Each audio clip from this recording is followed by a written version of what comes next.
From Eyewitness News, this is Newsmakers. You might have heard the Tony Award-winning mega hit Hamilton is playing in Providence. The marquee musical has meant a nice spike in memberships for the Providence Performing Arts Center. But what happens when the founding fathers move on to the next city? And how does Rhode Island's premier theatrical venue stay competitive in the age of Netflix? Our guest this week on Newsmakers, the president of PPAC, Lynn Singleton. Welcome to Newsmakers. I'm Tim White. Joining me on the program, Eyewitness News reporter Ted Nesi. Lynn Singleton, president of PPAC, it's good to have you on the show. Thanks for joining us. Good morning. Good to be here. Before we get going, I want to note that WPRI is a sponsor of PPAC, and our general manager, Pat Holey, is on the board. But, Lynn, that's not why you're here. You're here because of this guy, actually. Ted, we were talking about who to have on the show, and he's like, let's do a fun show. Yeah. Hamilton's in town. Everybody's talking about Hamilton, so I'll try to be fun. I was going to say, if the ratings go down, this will be the last one. You were the first fun guest in my 13 years here at Channel 12. Look, let's start with Hamilton. The pitch to the people of this area was to guarantee tickets to Hamilton. You should become a subscriber to PPAC. I have to assume membership spiked or went up this year. Are you bracing for a decline once the founding fathers, as I said, leave this It was a phenomenal marketing success, and we basically copied what other markets had did and the recommendations of folks. We doubled our subscription base. Doubled.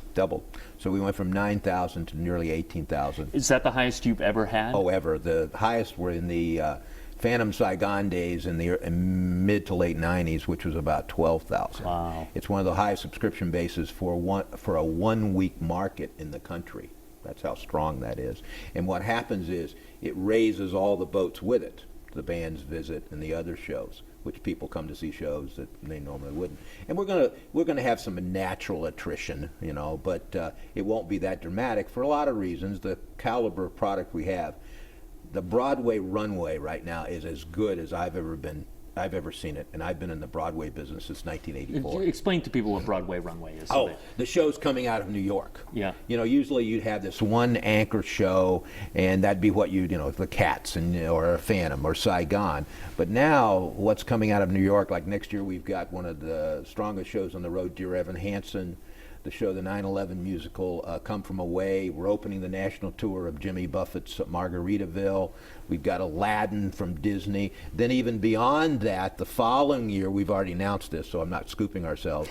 We're going to open the national tour of the most commercial show I've seen since Jersey Boys, and that's Ain't Too Proud to Beg, which is the life story of the Temptations. Following that, we're going to do Pretty Woman. Following that, we're going to do Moulin Rouge. So it's not Equus. It's very commercial. There are other theaters for Equus. Yeah, Cher, the Donna Summer story. So it's really the. You must be excited then, because that Moulin Rouge just opened in New York and got a rave in the New York Times just last week, I think. Yeah, slamming. I saw it in Boston, and it's like I say, it's 70 songs. It's kind of the songbook of our life. They've got an advance ticket sales of nearly $40 million. They're talking about 2 national companies. So, I look forward, but I also see what's in the incubator, And if you think about it, even the shows we've opened, like Beautiful, the Carole King musical, it's, they're commercial, they're shows people want to see, and quite frankly, the economy's good. Was it hard getting Hamilton to Providence? Hard. It's like a wagon train. There's certain chunks, and the one advantage we have a large capacity building, so a commercial producer wants to play here. I've had a long-standing relationship with Jeffrey Seller, who's the original producer of Hamilton. Actually, the first Broadway show he ever did in his life, we did with him up at the Columbus Theater, was the real live Brady Bunch, and we lost about 40 grand, and we spent 2 weekends and 2 snowstorms drinking wine out of a box. Commensurating. Now, all history is biography. Jeffrey, 6 months later, went to a reading and got universal rights for Rent. Oh, wow. And he that was off. Sort of did well. He was off. He probably brings that up more than Brady Bunch in his thing. Hey, but when you say, obviously more subscriptions are better than fewer, and that big of a leap is a positive for you. But concretely, what does that mean for PPAC? Are we going to see are you going to build a new building because of it? Is it just mean you're on a more stable footing? How would you explain how it makes you feel as the person whose mission is to keep this place healthy over the long term? What it does, it encourages and it consider a subscriber. You go see shows that you wouldn't necessarily buy a single ticket for. And I saw the band's visit. Just use that, which won the Tony, and which we were involved in. And it's not really a commercial offering. So we started out with a base of 17,000, 18,000 people to see that show. And then our total capacity for 1 week run is 24,000 seats. So you already had that baked in. And people came and had a good time, totally unexpected. And so they're more inclined not only to resubscribe, but they're inclined to come and see other things. Yeah, I heard from some people who saw that, and they weren't sure what to expect, and they liked it more than they expect. Someone's like, all right, PPAC's making me go see this one because I want to get to Hamilton. They're like, oh, I actually liked it. Yeah. You also mentioned there something I don't think a lot of people understand about PPAC and your role, which is that PPAC actually produces Broadway shows, is one of the producers with Broadway shows. The Band's Visit is one of them. I think Dear Evan Hansen is another one, right? How does PPAC here in Providence become involved in a Broadway production in New York? We have a group called the Independent Producers Network that we invest in shows, and we've been blessed and fortunate. Of course, we only talk about the winners. Smart. We only talk about the winners. And we've put modest money, less than six figures, in certain shows, and 4 of those shows have actually won Tonys, and Kinky Boots, Dear Evan Hansen, the Band's Visit, and recently the revival of Oklahoma. So we've accumulated 4 Tonys, and like anything, it's like your business, it's a very small world. So you become a bit of a player, and people respect your opinion and will give you the opportunity to invest in other things. So it begats, one begats the other. And then some of the shows, like the Band's Visit, we developed a relationship with Orrin Wolf, who's the lead producer. And then Orrin now has other projects. His project before the Band's Visit was a little Irish musical called Once, which we made an investment in, and it did very well. And now Orrin's looking at the next project, and Orrin, I think, is a young Hal Prince. And so we certainly will be involved because of that relationship. And quite frankly, he had a spectacular time opening that show here. And so not only will we be involved in those projects, and hopefully they'll be successful, we'll probably open those shows. Lynn, it's pretty expensive for a family to go see Hamilton right now. Are you worried that you're pricing out some people to go see shows, not just Hamilton, maybe others? It's expensive to go to the theater. Yeah, I think what gets the play and the publicity is the top price tickets. But in most cases, even when we sell subscriptions, we sold our subscription passes for the upper balconies for like $20 a ticket. And then what Hamilton does, they do, I may have the number wrong, but it's around 40 to 50 tickets every night. They put on a lottery, and they do a $10 ticket. And then when the show is here for a while, they'll discount back. And then in most shows, not Hamilton certainly, we do a senior student ticket rush the day of the show, and it's half price. So if you don't want to sit like in the seats where you get sweated on, you can afford a ticket. Is Hamilton sold out? My understanding is people can still get tickets.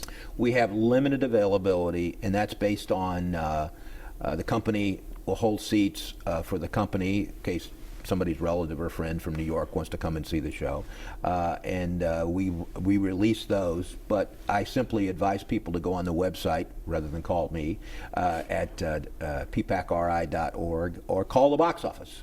421 Arts. How, and when you talk about because there's a touring company that's put together these tours, and they come to PPAC, and you're kind of your business partners effectively. You have the house, and they're coming here. With something like ticket pricing, this is my business reporter side, but I'm interested. Do you have a say in how you price the tickets? Do they tell you, all right, Lynn, we're selling this block at this block? How do you decide that? Well, like everything in life, it's a negotiation. And when I got in the business a long time ago in the 70s, one of the advantages, quote unquote, of being a subscriber was getting a discount. Now, one of the advantages of being a subscriber, when our Hamilton tickets for all those front seats went on sale, I think the ticket price for on the subscription was $180. When they went on sale in June, the ticket price for those seats was $400. So our subscribers got the first bite of the apple. So that's so you negotiate those things. You go back and forth, and you try to reach a balance, not only for the seats down front, but for the seats in the balcony. Those type of things. Yeah, but I don't know if this is what you meant, but does Hamilton get a bigger cut of the ticket price than, say, another production would get because Hamilton has so much leverage? Yeah, can they say to you, everyone wants a show, so we're keeping more of it? No, actually, that's a good question. But every deal is different. The only reality is PPAC is the last person to get paid. Like we guarantee the show, a certain guarantee, which everybody else pays. We guarantee the stagehands. We guarantee our commercials. We pay the house staff, and then at the end, hopefully, there's expenses for us and some profit. So it's but that structure is pretty similar. The show just depends on how the show is, how it's structured and how many weeks it runs. Mm-hmm. Do you have the right to extend it if you want? I guess the tour probably has to move on, right? You can say, I can sell 3 more weeks of Hamilton. Stay here, guys. Those 14 trucks are in Baltimore. Yeah. I have to imagine one of the worst parts of your job gets even worse when a show like Hamilton comes in. And if you want to name names, you can name names. But does your phone ring with powerful people or politicians like, Lynn, I need tickets tonight? Yeah. Well, it's funny because with Hamilton, because they did this enormous pre-sale and pre-sale offer, which went out to, we negotiated with them how many we would be able to offer as pre-sale, and we had an email. Of course, the internet makes things is a blessing and a curse. So board members, donors, subscribers.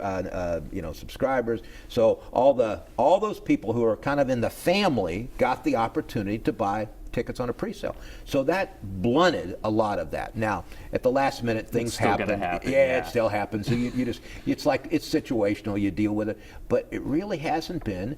And I think because of the phenomena the show has been other places, people were like, we got to get on the train early. They didn't wait. But what do you do? How do you? I mean, I have to believe you have tricks in your back pocket because someone calls. They're a longtime patron of PPAC. They've been helpful. You don't want to say no to them. They've bought 50 tickets in the past, and they're like, tonight I need 18 people to come to Hamilton. I mean, what do you? And the place looks like it's going to be full. I mean, do you always have a couple that you can? Okay, I knew I need these 3 hours beforehand. One of my pleasures in life is being able to say, have you been living in a cave? and then my other line is, it's coming back sometime in 21. I'll get your ticket. That must go over real well. Well, you like to torture people. It's like, well, we'll see if we can figure it out. It's like you defer as much as you can. Earlier in the show, you referred to the internet as a blessing and a curse. And I'm wondering if you are referring to when Hamilton tickets went on sale. I know I saw it on social media because I was trying to buy tickets, that there was a bit of a hiccup with the website.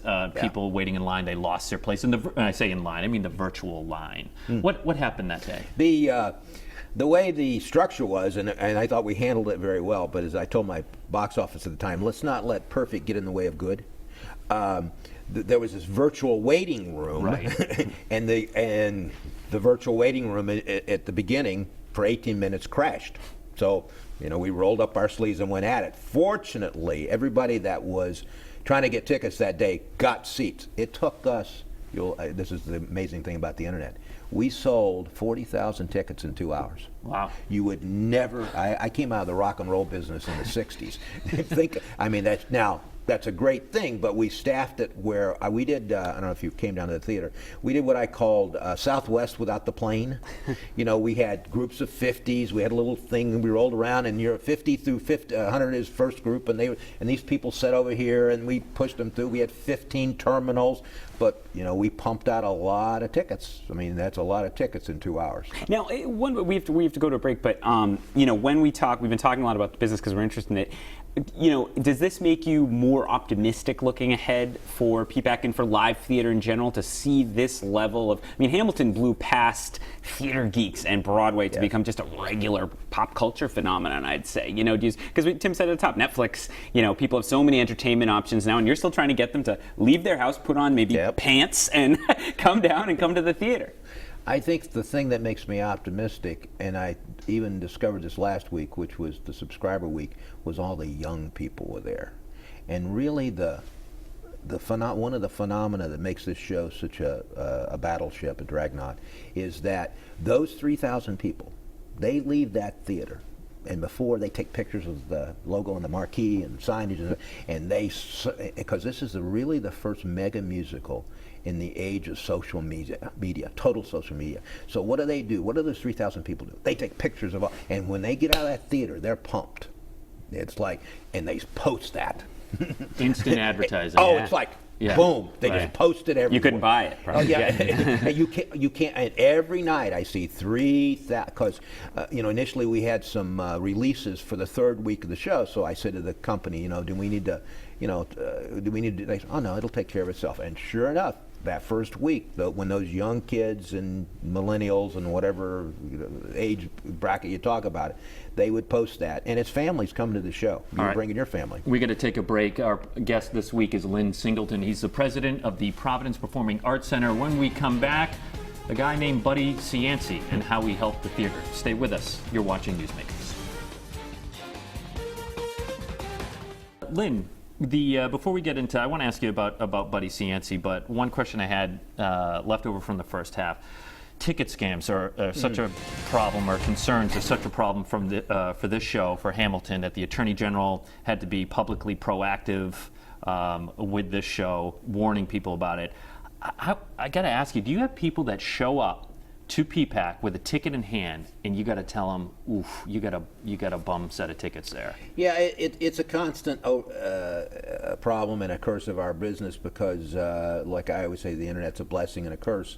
And if you go on these websites, they have everything but my picture. They have the picture of the theater, they have locations. They go up on sale for shows that if we've contracted or had discussions with, and they're not only selling the tickets, they're selling locations. And it's really difficult. We do the best we can to police it, and occasionally we'll have a person show up and they'll have a ticket, because the scam they play is they'll say, well, we have this location, but it's selling well, so give us your credit card, and we'll leave them the tickets at the will call window at the box office on the night of the show. So you give them your credit card 3 months out, the night of the show. These nice, lovely people show up, and they go up to the will call window, and the best that can happen is the location that they sold them that you thought you had is not that location, it's upstairs. And people don't differentiate about brokers. It's the building's problem. So then we become the customer service department for the ticket broker who has no skin in the game and is just selling air. You have to clean up their mess. Oh, absolutely. And that's what's just annoying. And it's totally illegal. But the AG, I give the AG total credit because he's been aggressive about it. But that person who may have sold that ticket may be in Paris. It's and Hamilton does. We police it. We look at things, but it's problematic. One last Hamilton question, and we have some other things we wanted to ask you about. But just we've talked about what a phenomenon is. You've been running PPAC since the early 1980s. Anything you'd compare it to, or is this just on a different level? The two shows that, and this goes back a long way, Cats in 85, 86, and then the big kahuna, which changed the Broadway touring world, was Phantom of the Opera, because Phantom of the Opera, when it toured, Cameron McIntosh made the decision, and Hal Prince made the decision, who was the original director, that what you saw in New York was what you were going to see. And they... that hadn't been the case with tours before that? And there were only 24 buildings in the United States that could house the show. The show came in 27 trucks. And in those days, the trucks were usually 4 to 6. And that changed the road. And Phantom, the first time Phantom was a building, and this was when we were there was no internet ticketing. We sold 160,000 tickets for 6 weeks of the show. Wow. Well, 24 trucks, but everybody knows what PPAC is. Where did you put 24 trucks? Yeah, in downtown Providence. I think John Partington, that lane there, I think we pushed them over there and we put them, and all those trucks were stylized with Phantom logos, biggest billboard in the world. You drove down 95 and there was... Yeah, because it's not, people aren't usually maybe on the back of, you and I are on the back of PPAC when we do a debate at PPAC. Right. There's actually not a ton of space behind the building for you to set up the trucks and everything. You bring them in, you unload them, and then not only do you unload them, then all the boxes you unloaded, you put the boxes back in the truck, and then you send them off because we got no place to put the boxes. That's wild. Well, and you talked about, at the time anyway, and I don't know what it is now, PPAC was one of 24 theaters that could actually house Phantom of the Opera because it's such a big production. You have Buddy Cianci to thank for a part of that. Is that right? Actually, we were not on the list. You weren't. No, we were not on So the list. this predates the renovation that happened there. Yeah, we were not on the list. The list was in the USA Today, and oh my gosh, because you could see it was going to change the road forever. I had no idea how much. Yeah, and I like to say that success has a 1,000 fathers and failure's an orphan. And Buddy was certainly, as were other people, our former chairman, Governor Sondland, our new chairman, Joe Walsh, and Buddy.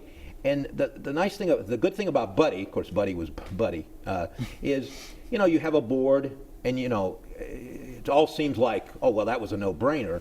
But we had to raise in a very quick period of time $7 million to move that wall 12 feet. And I was out with Joe Walsh, preaching the gospel, and Buddy was the kind of guy he would give. He was like, you have to do that. This has to be done. And you have a board of solid citizens, corporate people, and they need air cover. And because, as my chairman Joe Walsh said at the time, you get the feeling with Buddy there and Bruce there, if we fail, for God forbid some reason, they're there to help us now. Yeah. And then that'd be Bruce Sondland. Yeah, Bruce was and times weren't as economically. Remember, they closed the banks.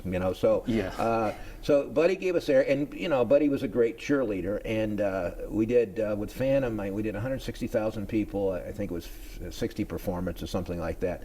Buddy was there every night in that lobby greeting people. Well, that's campaign that I smarts. believe. Yes, yeah. But when you say move the wall 12 feet, that was the back wall of the theater. You had to move it back 12 feet to accommodate larger productions. Yeah, Is that actually, right? we went that way. We went back. We went sideways. We dug down and cleared out the bottom. Wow. Because across the country, you can name them, St. Louis, Atlanta, all these people, when the malls took retail out of downtown, they repurposed these big movie palaces as theaters. And PPAC is a prime example. So they repurposed as a theater, but they really didn't do any major renovation. My soundbite always has been, we had a Cadillac engine, but a Cadillac body, but a Volkswagen engine. And it was like 25, 26 feet. So the things that were touring were fine up to a point. But then when Phantom came out, it wasn't. And plus two, they weren't staying a week. They were staying, 6 weeks. I mean, Phantom came in 95 or 96, did 6 weeks. We went from 5,000 subscribers to 12,000 subscribers. A year later, Saigon came, and we went, they did 5 weeks, and we went to, I think we kept our subscription base in place. So, but, Phantom of the Opera changed the road forever. So looking ahead, you talked earlier in the show about the next year, some of the shows that you have planned that you're excited about, you think will draw people in. There's a question we ask everybody who comes on. What keeps you up at night? When you think about the next 25 years of PPAC, when you think of the challenges you have as well as what your success will face, what do you say, okay, that's the thing we've got to keep our eye on, or this is something we've got to work on, or this is going to be a challenge for us? What comes to mind? Well, we do as best we can, because one of my sound bites my staff hears constantly is it's all about the shows. Nobody gets in their car, drives downtown, pays $25 to park, walk across the street, and says, "Oh gosh, isn't this a great building?" They're there for an event, and the pipeline, as I said before, is good. I think that one of my concerns is the milieu around us. Downtown has to be safe. It's Maslow's hierarchy of needs. It has to be safe and secure. They have to have because people, they start with, well, I wish my life was more complicated than this, but it's like, what's the show? Where are my seats? Where do I park? And where do I eat? And that milieu has to be safe and secure. And and downtown can be problematic. It can be inconsistent. And so we have to continue to make it grow and flourish downtown. And you've been running PPAC since, I believe, around 1983 is when you took over. How long do you see yourself staying in the job? Well, that's a good question. My line is, I'm not going to cash any checks that when I'm 70, my 74-year-old body has to cash. To write any checks, my 74-year-old body has to cash. As long as I'm having fun. All right, we have 30 seconds left here, Lynn. You're a voting member of the Tony Awards. Yes. Don't even think about it. Best production you've ever seen in your life, and you've seen a lot. One of the first Broadway shows, and this will surprise people, the best production I've ever seen is Phantom of the Opera 1. Just because it was so. But one of the 15 seconds, and I'll spit it out. Was Lacage with Gene Barry, who played in the TV series Maverick. That is an obscure reference. He was in Lacage. He was in Lacage. Lynn Singleton, career president switch. All of right. the Providence Performing Arts Center. It was a fun show. For Ted Nesi, I'm Tim White. We'll see you next week on Newsmakers.